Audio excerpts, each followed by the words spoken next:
Is everybody here? Yes, teacher. Susie Sparrow.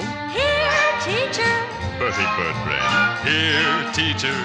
The Canary Sisters. Here, here, here. Penelope Pinfeather. Here. Here, here,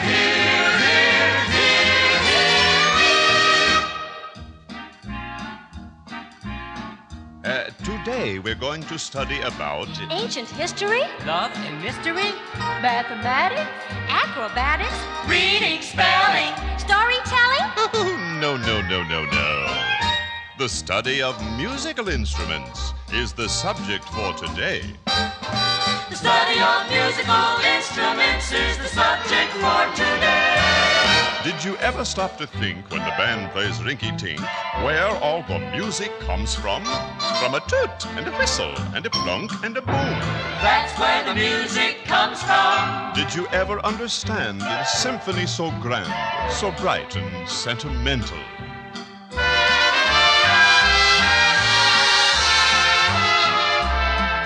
That a toot and a whistle and a plunk and a boom. Are very instrumental. For the horns go toot. The woodwinds whistle, the strings go plunk, plunk, too. Then the drums boom, boom with the bing, zing, zoom. And it comes out fine and true. So remember what I say when the band begins to play, just where the music comes from. From a and a and a and a. That's where the music comes from. Now, students, fly with me to the dawn of history. We'll start investigating the toot and the whistle and the plunk and the boom. It's very stimulating. 4 cavemen sat around one day, each with an instrument to play. Writing songs was their profession, performing at the first jam session.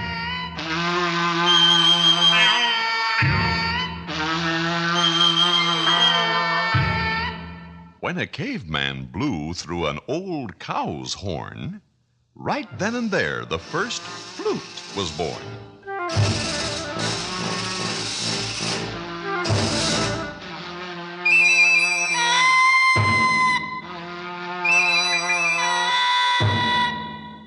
Now let's look ahead in history. And here we are in Egypt in 2000 BC.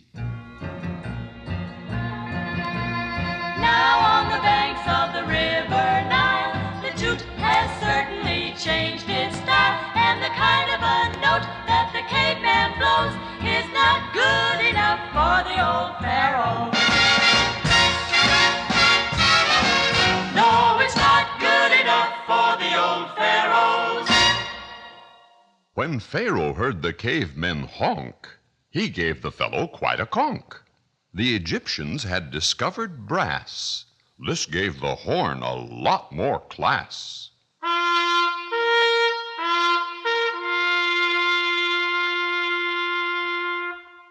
The horns were very long and straight, longer and lower too. But wait, someone found out the sound's the same no matter what the shape or name.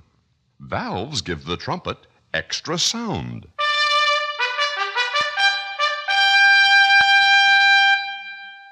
A French horn curves go round and round.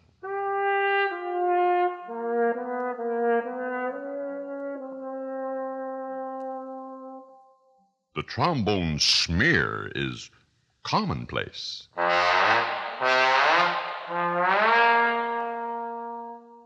And lowest of all is the double bass. Now, whether it's Dixieland or bop, a small cafe or a high school hop, the horn most always heads the band and rides it strong. Now, take off, man.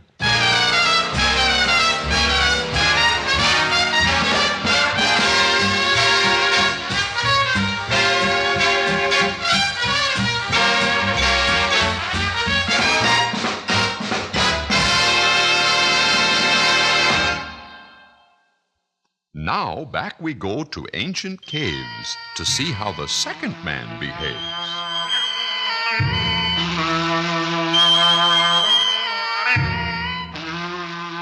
this caveman blew on a tube of grass, the very first whistle came to pass. In order to make his cave girl smile, he had to improve his whistle style.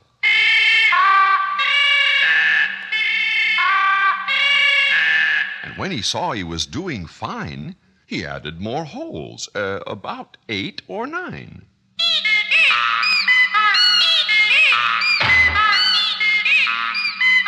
By using his head instead of his feet, some genius found a way to beat this problem in a manner neat.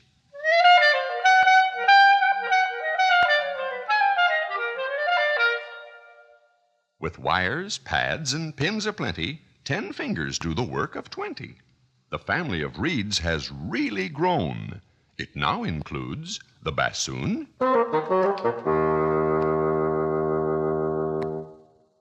the oboe,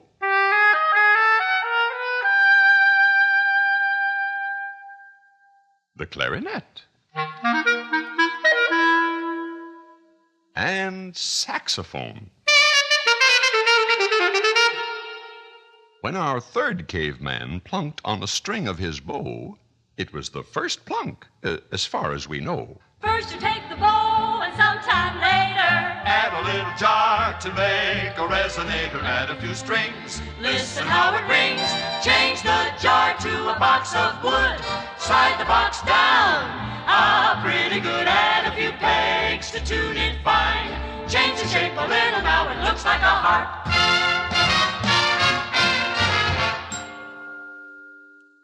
Now, from here, there are 2 ways to go. Plunk it,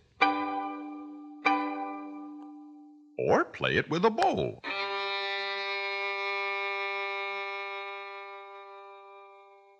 Of the bowing instruments, there's the cello,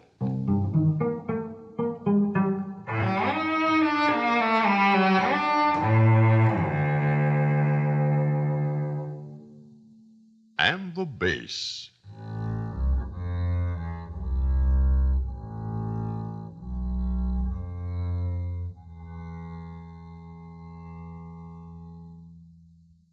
But most renown has always been the beauty of the violin.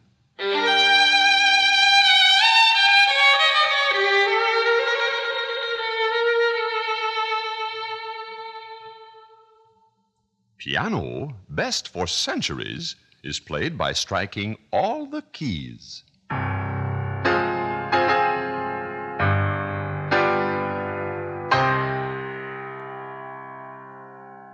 Lutes and lyres were plunked, but they aren't played very much today.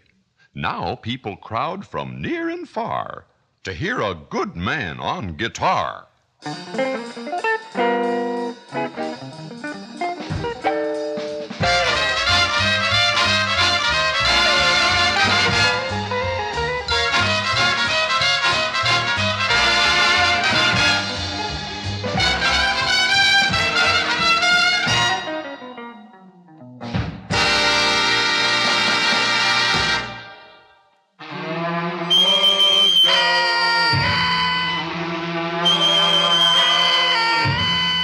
From our last caveman with his rhythmic slap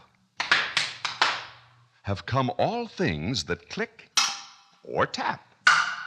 Came rattles, bells, and we presume all other instruments that go boom. From tight stretched skins and bits of bone came tom-tom, drum, and xylophone. There are chimes and bells, and from the Congo, drums like the Caribbean bongo. A snare drum's needed, I'm afraid, to start a thrilling street parade.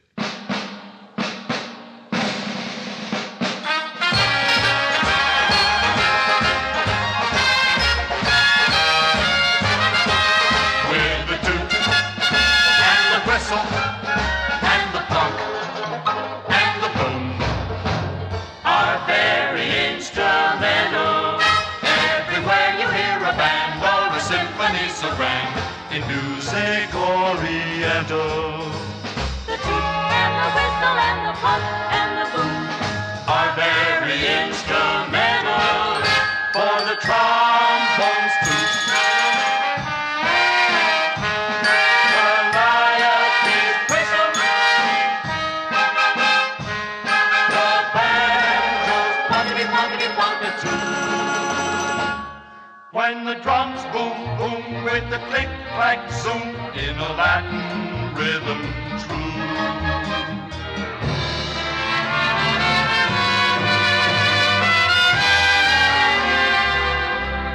So remember what we say when the band begins to play, where all the music comes from a toot and a whistle and a plunk and a boom. That's where the music, that's where the music, that's where the music comes from.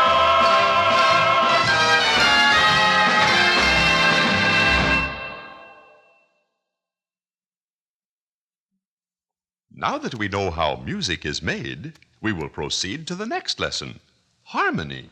Oh, how happy we will be when we learn our harmony.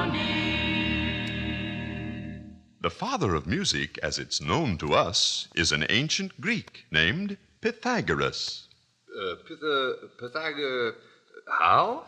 Pythagoras, the father of mathematics. I thought we were studying music. Ah, but Pythagoras is the father of both mathematics and music.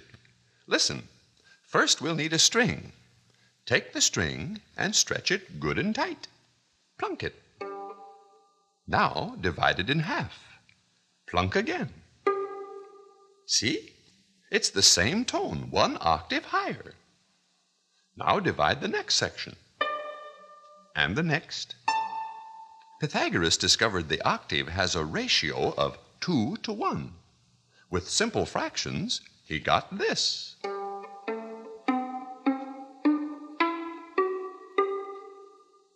And from this, harmony in numbers developed the musical scale of today. The scale is identical on any instrument. Of course, he probably played it on a lyre.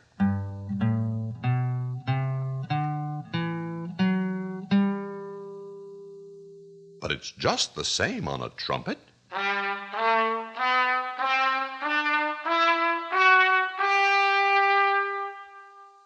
or a saxophone.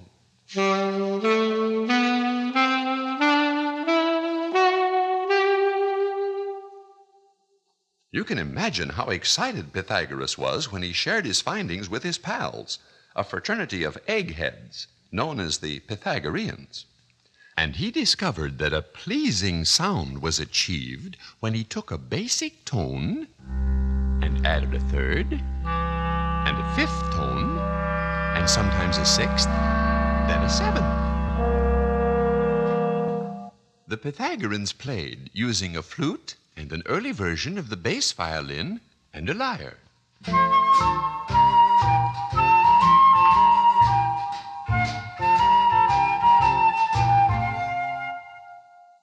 Those same instruments today might sound like this.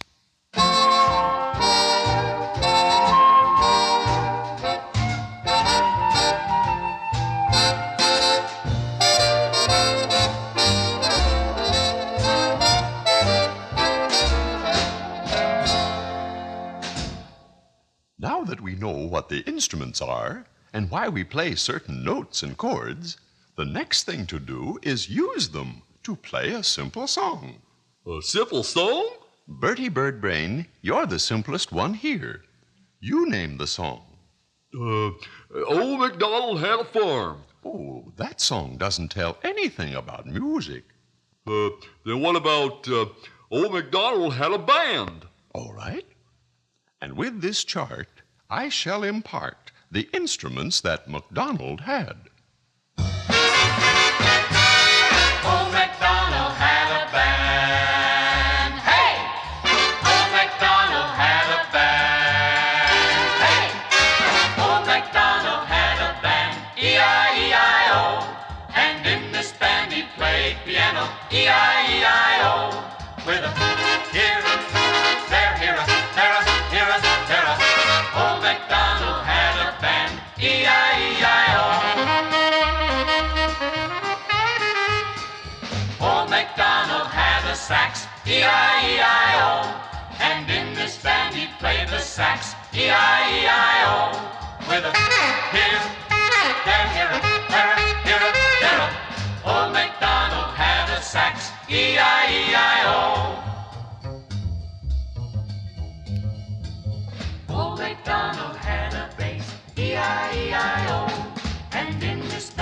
played the bass, E-I-E-I-O, with a here, there, here, there, here, there.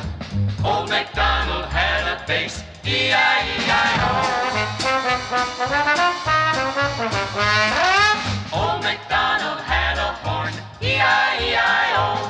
And in this band he played the horn, E-I-E-I-O. With a here, there, here, there, here, there. Old MacDonald had a horn, E-I-E-I-O. Old MacDonald had some drums, E-I-E-I-O. And in this band he played those drums, E-I-E-I-O. With a here, there, here, there, here, there.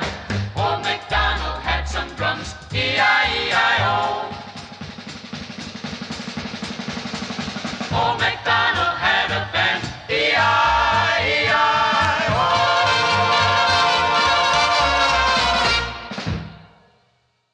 Now, our next subject for today is melody.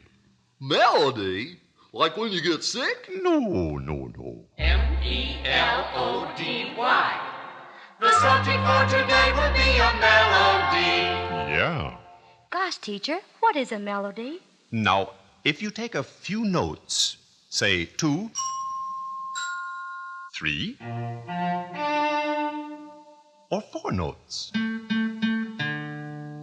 you can always add more. And pupils, what have you got?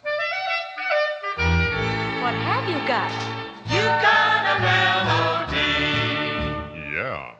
Now let us fly to nature and lend an ear to the multitude of sounds we hear. I don't hear nothing. Well, pull the dunce cap off your ears. That's better. When the robin chirps in the warm spring weather, And the cricket rubs his wings together. when the wind blows free through the willow tree, Mother Nature's busy making melody. For the bird and the cricket and the willow tree. Yes, the bird and the cricket and the willow tree. Oh, you don't need a ticket for the concert in the thicket from the birdie and the cricket and the willow tree. The willow tree? The bird and the cricket and the weeping willow trees. Of all the creatures on this earth, only 2 species can sing. Just us birds. And this animal called Homo sapien. Homer sapiens? Man to you. You see? He even makes melody when he talks. Well, what do you know about that? And the female of the species is even more musical than the male. Here we have an example of a fugue, or overlapping melodies. Just like a bunch of women gossiping over a back fence.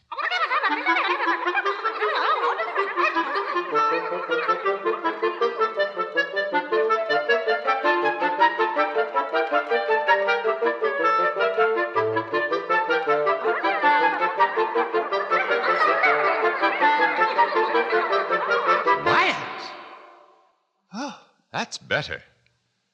Next, we'll discuss inspiration.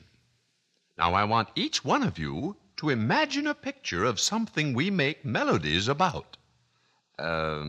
Susie Sparrow?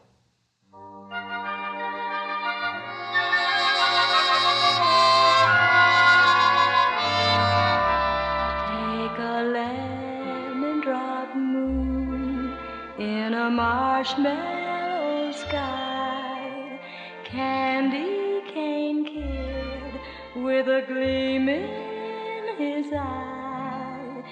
In walks a dream from heaven above, then a song fills his heart and he sings of love.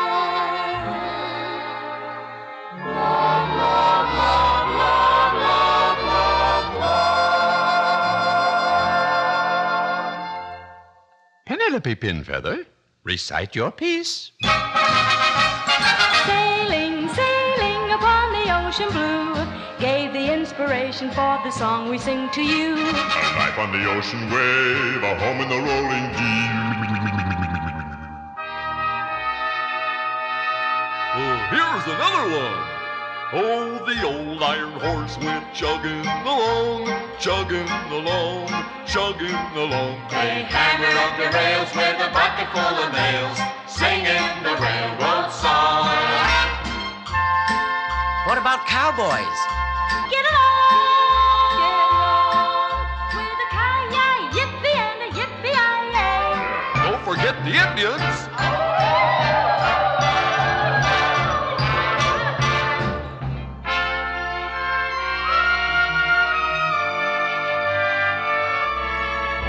Bury me not on the lone prairie.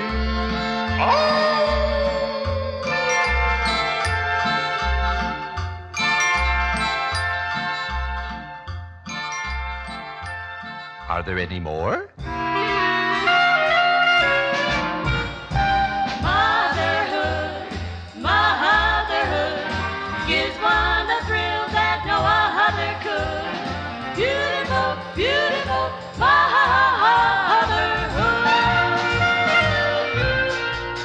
Oh, we sing about the moon. We sing about the rain. We sing about steamboats. And we sing about planes. Oh, we sang about beauty. But the fact remains that we never. No, we never ever sing about rain.